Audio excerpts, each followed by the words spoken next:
Hello students, income tax paper के chapter income from house property की e lecture की series में अभी तक हमने देखा कि जब हाउस प्रॉपर्टी हेड की इनकम का कैलकुलेशन किया जाता है तो उसमें नेट एनुअल वैल्यू कैसे कैलकुलेट की जाएगी, क्योंकि नेट एनुअल वैल्यू में से कुछ डिडक्शन देने के बाद ही जो इनकम आएगी हमारे पास उसी के ऊपर टैक्स लगाया जाता है।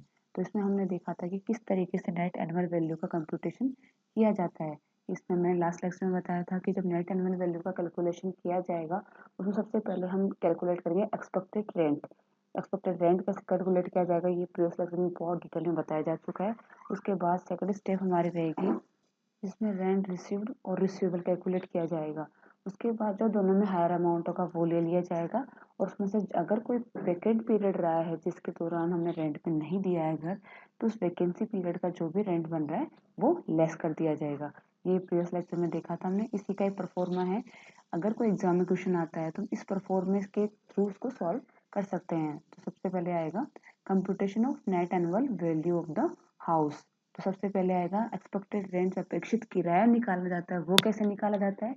म्युनिसिपल वैल्यू ली जाती है हाउस की और फेयर रेंट लिया जाता है। जो दोनों में हायर होता है वो अमाउंट लिया जाता है, उसको एक्सपेक्टेड रेंट माना जाता है, बशर्ते कि अगर हमें स्टैंडर्ड रेंट नहीं दे रखा हो।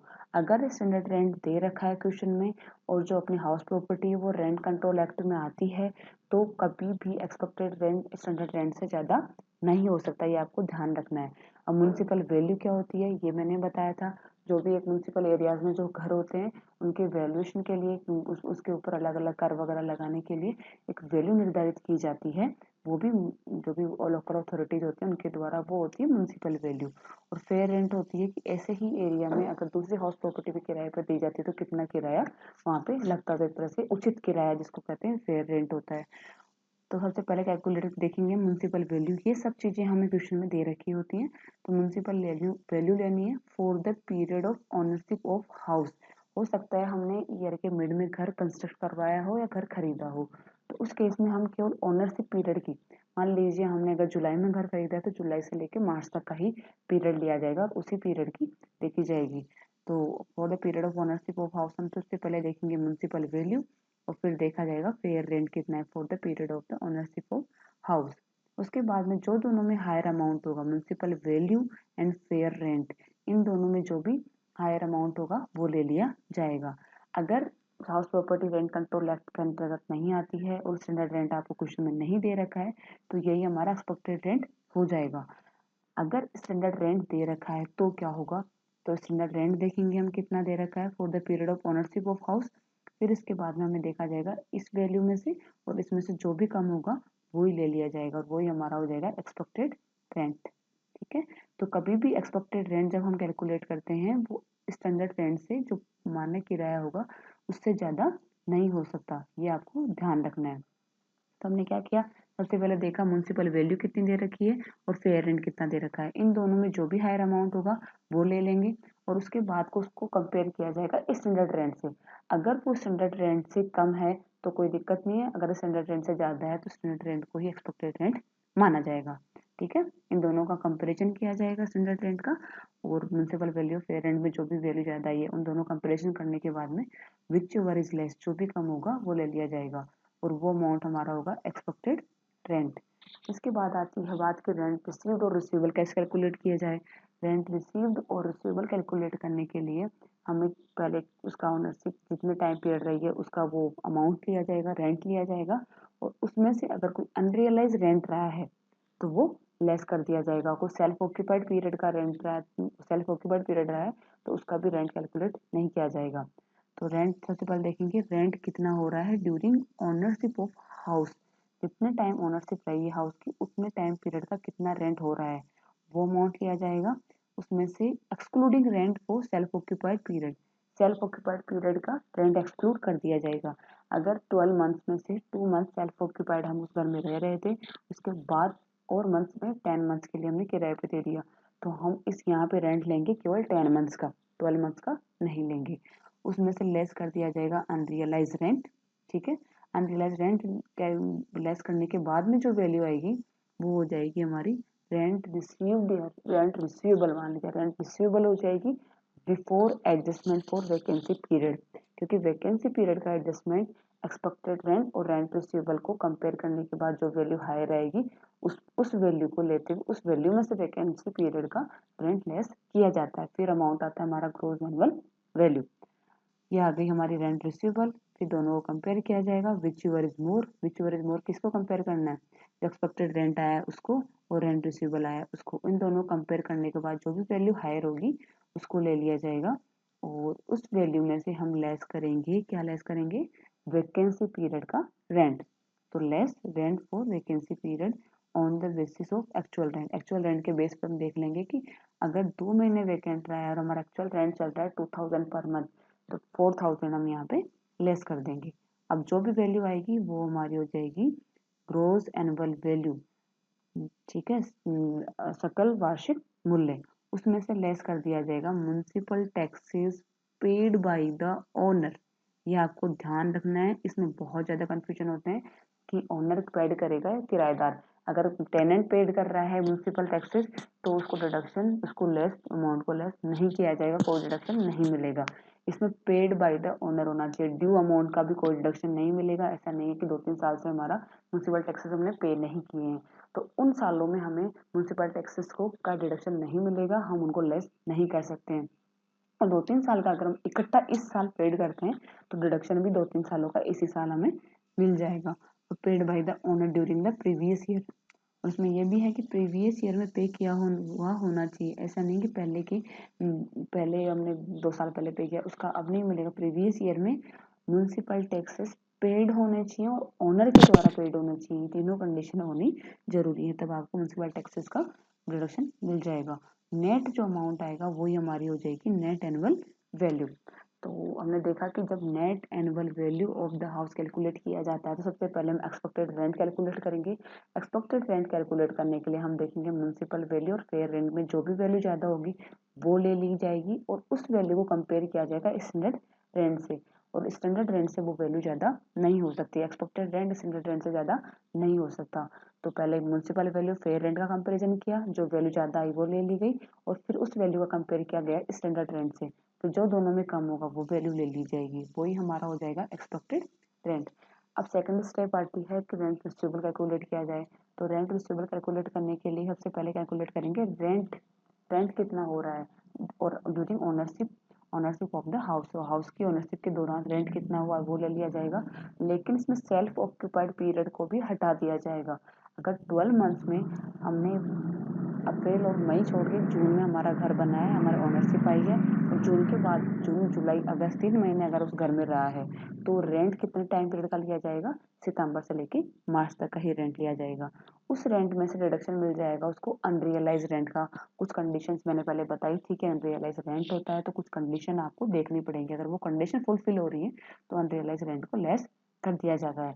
तो अनरियलाइज रेंट को लेस कर दिया जाएगा, उसके बाद जो अमाउंट आएगा वो हमारा आ जाएगा रेंट रिसीवेबल। रेंट रिसीवेबल आने के बाद में एक्सपेक्टेड रेंट और रेंट रिसीवेबल का कंपैरिजन किया जाएगा, जो दोनों में ज़्यादा होगा वो वैल्यू ले ली जाएगी और उस वैल्यू में से डिडक्शन मिलेगा जो भी वैकेंसी पीरियड का रेंट है। अगर दो महीने हमारा पीरियड, हमारा हाउस प्रॉपर्टी वैकेंट रही है तो 2 महीने के पीरियड का रेंट डिडक्ट कर दिया जाएगा। वो अमाउंट वैकेंसी पीरियड का रेंट डिडक्ट करने के बाद में जो अमाउंट रहेगा वही हमारा हो जाएगा ग्रोस एनुअल वैल्यू, सकल वार्षिक मूल्य। और ग्रोस एनुअल वैल्यू में से लेस किया जाएगा municipal taxes paid by the owner during the previous year. ये तीनों चीज ध्यान रखनी है, म्युनिसिपल टैक्सेस जो होंगे वो ओनर के द्वारा पेड होने चाहिए और ओनर के द्वारा पेड होने चाहिए, प्रीवियस ईयर में पेड होने चाहिए। उनका डिडक्शन भी मिल जाएगा, लेस हो जाएंगे और वो लेस होने के बाद में जो नेट अमाउंट आएगा वही हमारी हो जाएगी नेट एनुअल वैल्यू, शुद्ध वार्षिक मूल्य। अब इस पूरे प्रोसीजर को हम एक क्वेश्चन की तरह क्वेश्चन से इलस्ट्रेशन समझने की कोशिश करते हैं। हमें जरूरी नहीं है क्वेश्चन में आपको हर चीज दे रखी होगी, जरूरी नहीं है कि municipal value, pair rent, standard rent सब आपको देंगे, अनरियलाइज रेंट ऐसा नहीं है, क्वेश्चन को आपको देखना है और स्टेप बाय स्टेप चलते हुए अगर कोई चीज़ आपको नहीं मिलती तो आप उसको स्किप कर दीजिए। अगर म्युनिसिपल वैल्यू फेयर रेंट दे रखा है, स्टैंडर्ड रेंट नहीं दे रखा है, तो दोनों का कंपैरिजन कर लीजिए, जो दोनों में ज़्यादा होगा वही हमारा एक्सपेक्टेड रेंट हो जाएगा। और अगर आपको सेल्फ ऑक्यूपाइड पीरियड नहीं दे रखा तो कोई दिक्कत नहीं है, जितने टाइम की ओनरशिप रही है उतने टाइम का रेंट कैलकुलेट कर लेंगे। अनरियलाइज रेंट भी नहीं दे रखा तो भी कोई दिक्कत नहीं है, तो जो एक्सपेक्टेड रेंट होगा और जो रेंट रिसीवेबल है उसको सीधा कंपेयर कर लिया जाएगा। तो जो भी हमें वैल्यूज दे रखी होंगी क्वेश्चन में, तो इसमें स्टेप बाय स्टेप चलते हुए इस परफॉर्मेंस में क्वेश्चन को सॉल्व कर सकते हैं और नेट एनुअल वैल्यू कैलकुलेट कर सकते हैं। अब हम एक इलस्ट्रेशन देखते हैं। तो इलस्ट्रेशन में देखते हैं, हमें यहाँ पे 4 सिचुएशंस दे रखी हैं, 4 सब क्वेश्चंस दे रखे हैं। सबसे पहला देखते हैं, mister Vinod is the owner of a house. सबसे पहले देखो कैलकुलेट क्या करना है हमें, calculate the net annual value in the following cases for the assessment year 2019-20। अगर असेसमेंट ईयर 2019-20 की बात कर रहे हैं तो फाइनेंशियल ईयर कौन सा हो गया हमारा 2018 और 19। हमें जो भी इनकम लेनी है वो इनकम लेंगे हम 1 अप्रैल 2018 से लेके 31 मार्च 2019 तक की हम लेंगे इसमें इनकम। तो पहले सबसे पहले देखते हैं कि mister Vinod is the owner of a house which was laid out from 1st January 1996 at a rent of 1100 per month. This house remained vacant for 1/5 of year. The municipal valuation of the house is rupees 10,000, local taxes of rupees 900 and service taxes of rupees 100 on it were paid on this house on 16 January 2019। तो हम सबसे पहले period ले रहे हैं 1 अप्रैल 2018 से लेके 31 मार्च 2019 को। ठीक है, तो इसने बोला है कि मिस्टर विनोद हैं, वो एक हाउस के ओनर हैं। वो हाउस उन्होंने किराए पे दिया है, कब से दिया है 1 जनवरी 1996 से। 96 से हमें कोई मतलब नहीं है, हम देखेंगे 2018 में तो दे रखा होगा किराए पे, 2018-19 में दे रखा है। रेंट कितना बताया 1100 पर मंथ। सबसे पहले हम कैलकुलेट करते हैं expected rent. Expected rent calculate करने के लिए हमें चाहिए municipal value and fair rent. तो म्युनिसिपल वैल्यू कितनी है इसमें म्युनिसिपल वैल्यूएशन दे रखा है उसका 10,000 और फेयर रेंट हमें कहीं भी नहीं दे रखा है, तो ना स्टैंडर्ड रेंट दे रखा है, तो म्युनिसिपल वैल्यू को क्या मान लिया जाएगा एक्सपेक्टेड रेंट मान लिया जाएगा। तो हमारा एक्सपेक्टेड रेंट हो गया ₹10,000। अब बात आती है रेंट रिसीव्ड और रिसीवेबल कैलकुलेट करना है। तो रेंट रिसीवेबल के लिए उसने बोला है कि 1100 पर मंथ किराया है, तो 1100 को अगर 12 से मल्टीप्लाई करते हैं तो हमारा जो रेंट रिसीवेबल आ जाएगा वो आ जाएगा हमारा 13,200। 13,200 हमारा हो गया रेंट रिसीवेबल। अब 10,000 एंड 13,200 को कंपेयर करते हैं तो हमारा विच एवर इज मोर कितना हो जाएगा 13,200। ये वैल्यू ले ली जाएगी। इसमें से जो अमाउंट लेस किया जाएगा वो होगा वैकेंसी पीरियड का रेंट। रेंट कितना होगा वैकेंसी पीरियड का, इसने बोला 1/5 ऑफ द ईयर वैकेंट रहा है।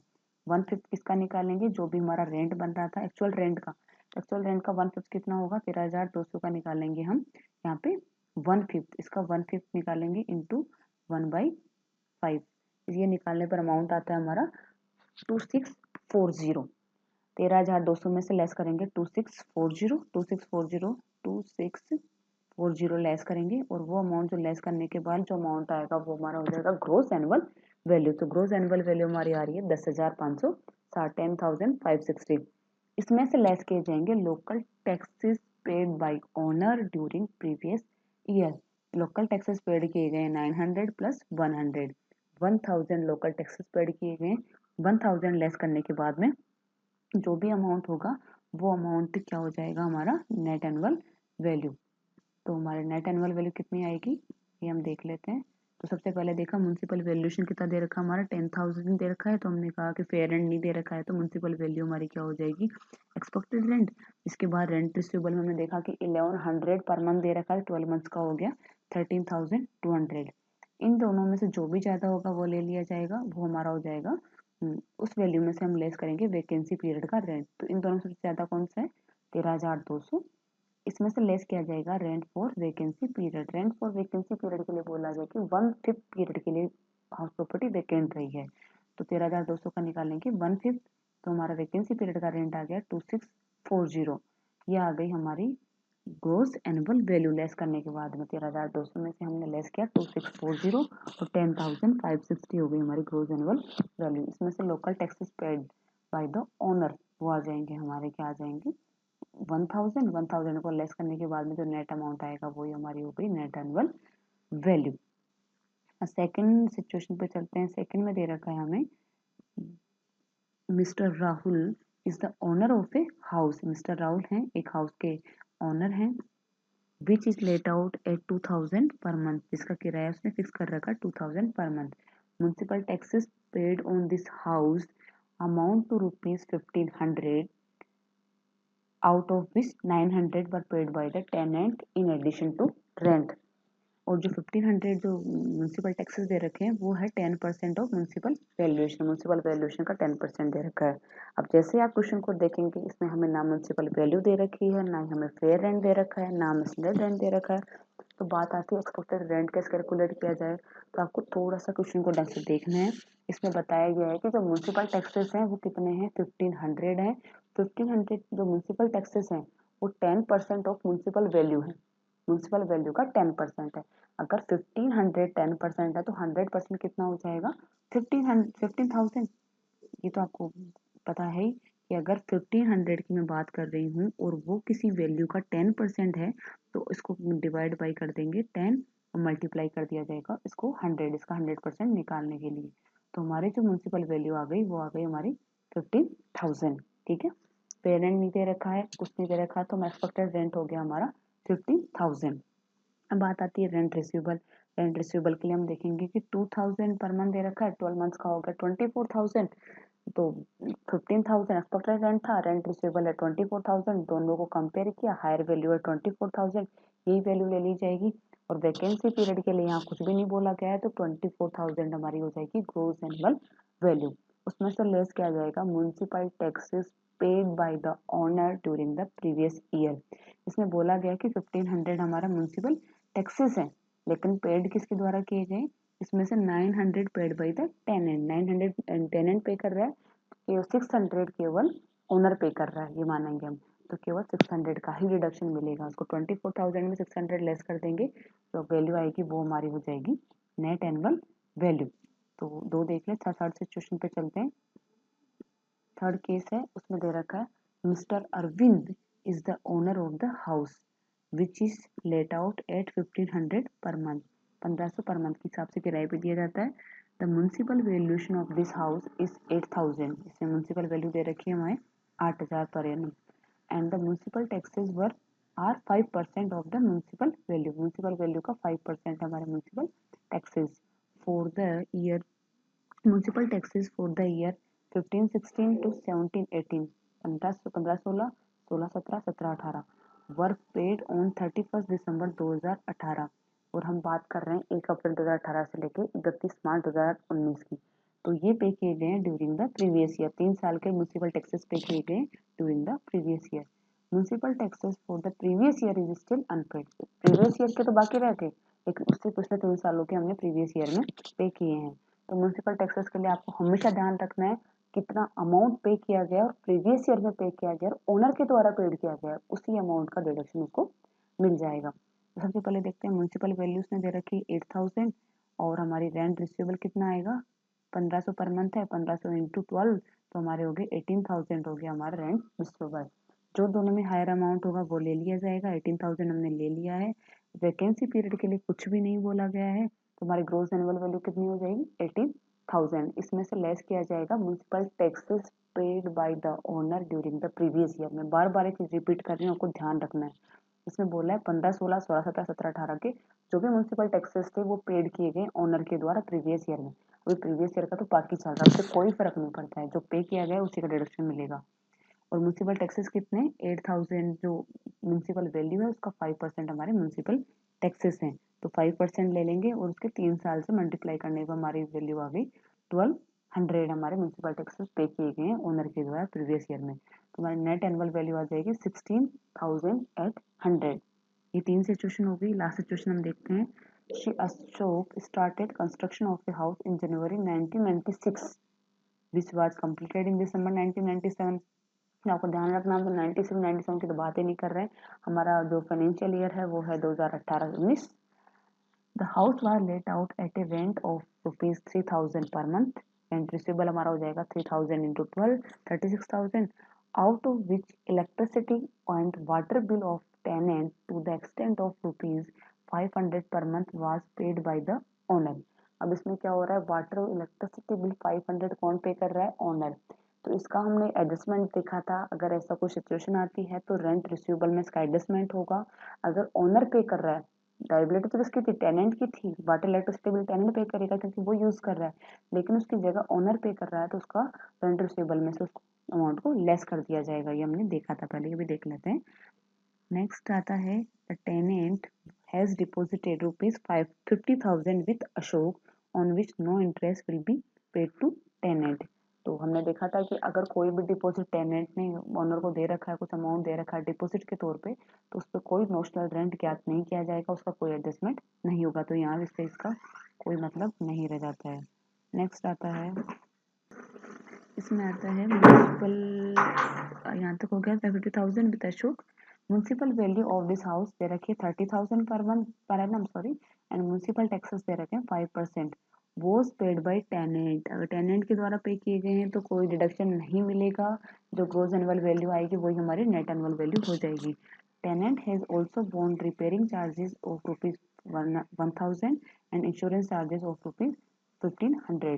तो हमने ये भी देखा था, अगर रिपेयरिंग चार्जेस या इंश्योरेंस चार्जेस कोई टेनेंट पे करता है तो इसका भी कोई एडजस्टमेंट नहीं होगा, ये मान लिया जाएगा कि ये इसके द्वारा ही बॉन्ड करने थे, इसी को पे करने थे, ये मान के इसका कोई एडजस्टमेंट नहीं किया जाएगा।